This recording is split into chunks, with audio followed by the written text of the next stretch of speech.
Hello guys, welcome back. This is the next segment on my new YouTube channel. My old YouTube channel is called Pitch Cafe Podcast and Motivational, where I used to bring amazing startup founders, successful venture capitalists from Silicon Valley, from India and from all around the globe. I also brought a lot of student innovators, people who are having patents in new fields, but that channel was all about other successful people. In this channel, I'm going to talk uncut about my opinions about current news, current topics, current trends, and I'm going to provide you unusual insights about usual news. If you have been tuned in to the Twitter acquisition saga over the last few months or so, you may be wondering what's going on with Twitter and why is Elon Musk taking these irrational decisions. So in this segment, I'll explain to you a few simple insights on how to assess the Twitter situation and what to expect from it. I know a lot of people have been laid off, they're out in the job market, and this particular video will give you few insights on how to make good of crisis situation. We all know that the last few years we have seen the pandemic bubble become big and burst. A lot of people hired over and over again, and then now they're laying off in mass. Google has laid off, I think, 100,000 plus employees all over the world. Twitter, Amazon, and many more corporations like Meta have laid off. But hey, why am I talking about layoffs? Because I heard from many people here in the Silicon Valley, they're looking for jobs, and the first thing they do is write to their close friends and family. And I got so many messages. But before that, I was just wondering why the layoff situation happened, and one of the stories which stuck in my head was the story of Twitter. Twitter was one of the most spoken about companies because of its acquisition and because of the way Elon Musk treated people inside Twitter once he bought Twitter. Let's examine the story of Twitter. Why was Twitter acquired by Elon Musk, and what is Elon Musk like? Why is he behaving like this? Once we understand that, we'll know what big tech company CEOs think like and why there are so many layoffs going on. In the year 2021, Elon Musk was a huge rage on Twitter. In fact, he used to do tweets about current topics, about Dogecoin, about his SpaceX launch, about Tesla, about the Mars mission, and several 100,000 likes and several million followers came to his profile and liked him. But what happened after this was Elon Musk started buying stake in Twitter, and he became one of the highest stakeholders in the Twitter from the non-founding group. Now, once that happened, he had to file this to SEC, and this started making news. While Elon Musk was always interested in Twitter, he believed that Twitter is a quadrangle, a square where a public can express their opinion in an unbiased way. He has always been a champion of unbiased opinion by the public, and he resents the social media shaping public opinion. But this idealistic man, what did he do? The very first thing, when he was asked to file for SEC, he delayed the filing. And if you know Elon Musk, if you have seen all the companies he has built so far, whether it is Tesla or whether it's SolarCity or whether it is SpaceX, the way he went about building these companies is he went about using first principles. First principles means don't believe anything which has been told to you, break it down to the smallest point in logic, understand everything about what you're doing, and then do it your own way. Exactly how he built SpaceX, in fact, less than 1/10 cost in which NASA launches the space vehicles, and he did it in a very efficient way.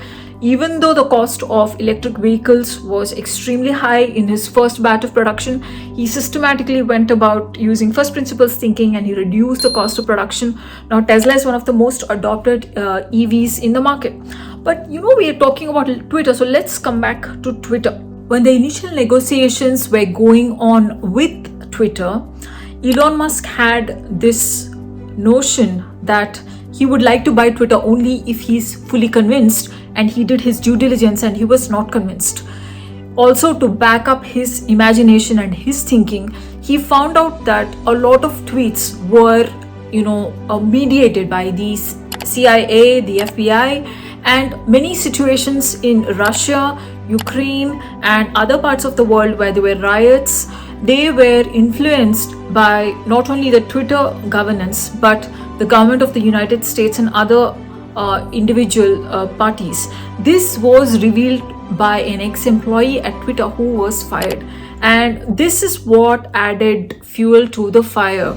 Already Elon Musk was contemplating on pulling back his offer to Twitter, and this is the moment where Jack Dorsey and Parag Agarwal, they had been constantly telling Elon Musk, we are in a negotiation, you are deciding to buy Twitter, please don't make harmful tweets about Twitter. This is going to make it very hard for us to run our show, to make employees in Twitter feel motivated. But Elon Musk did not stop at that. He kept making negative comments about Twitter, even though he had a warning that as a board member of Twitter, he was not supposed to say anything that would harm Twitter's reputation.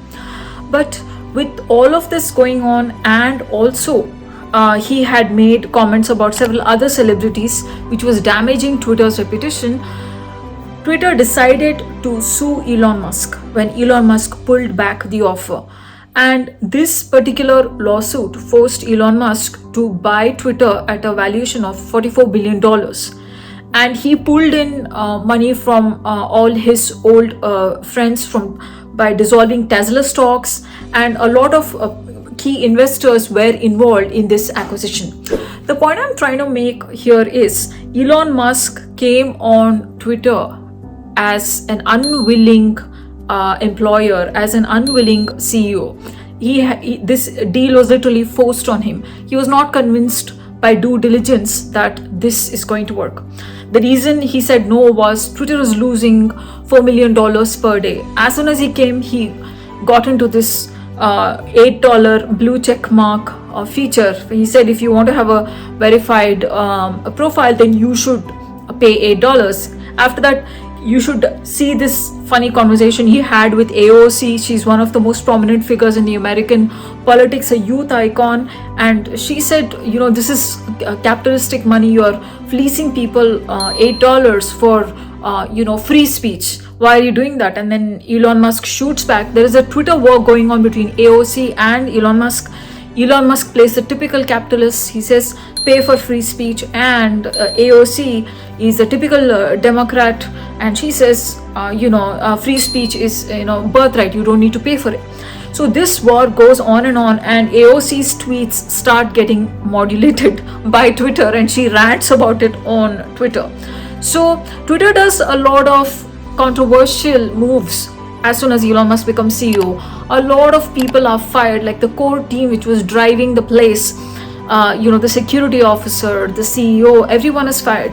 In fact, in one of a very juicy gossip conversation I was having with one of Twitter's ex-employee, he used to work for one of these companies who did marketing in Twitter. That company was bought over by another company.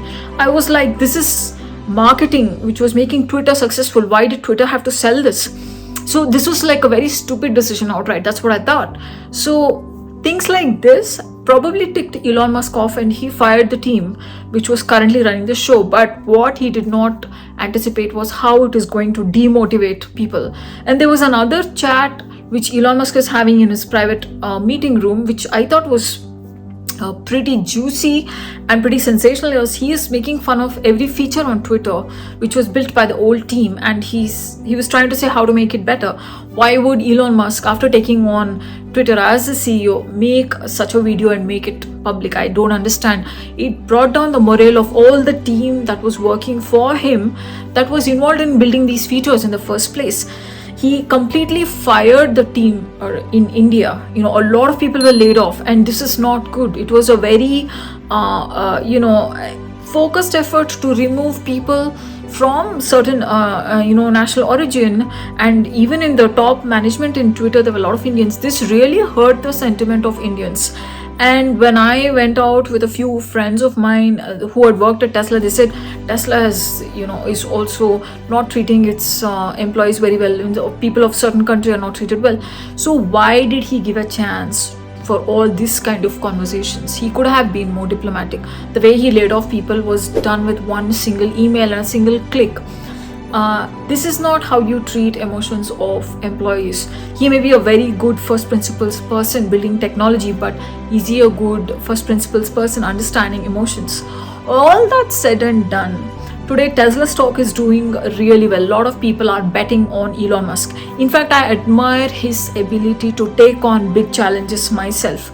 But it is my duty to talk about these concerns which have come up, because a lot of people have been impacted by this, and these things can be corrected by not only Twitter but by other companies and the management in other companies who are going through similar challenges. Well, with that being said, Elon Musk is working very hard to make features of Twitter better every day. If you follow his tweets, you'll see how he's going about it pretty meticulously.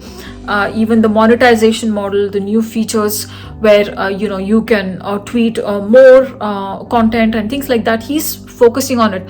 But all said and done, the bigger problem here is CEOs and top management in large corporations are all about profit, and they are not prioritizing emotions of employees. If you look at the layoffs, the way the layoffs happened in Amazon, Microsoft, Google, oh my god, the thousands and thousands of layoffs, it was very undiplomatic. In Google, they laid off old valuable employees, and this is not boding good. How they hired during the bubble post-pandemic and how they're laying off, both of them are being done very thoughtlessly. And since ChatGPT became a very big technology, a lot of companies are this kind of like a knee-jerk reaction. They are laying off people in other technologies and they're hiring in AI and stuff.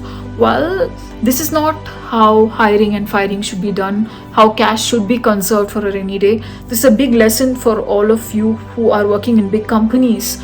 What kind of employers do you work for? Have you thought about it? Also, there are a lot of startups who are financially very savvy. They're growing in small amounts, incrementally, safely. Maybe those are better employers for you to work for. That being said, I have a note. I'm going to be hosting a webinar with all my friends who are hiring right now, and with my friends who have gone through layoffs. So that is coming out shortly. Please keep an eye out for it. We'll discuss more there in a panel about the big tech employee management, layoffs, and how to reinvent yourself and reposition yourself to be out there in the market, to be able to do new things. With that, thank you so much for patiently listening to this episode on the big tech and the Twitter layoffs, the mindset of the big companies, and what you as an employee, as an employer can learn from it. If you found this useful, please like and share, tweet about it, share it with your friends, and subscribe to my channel. I'll bring more exciting stuff in my next episode. Thank you so much.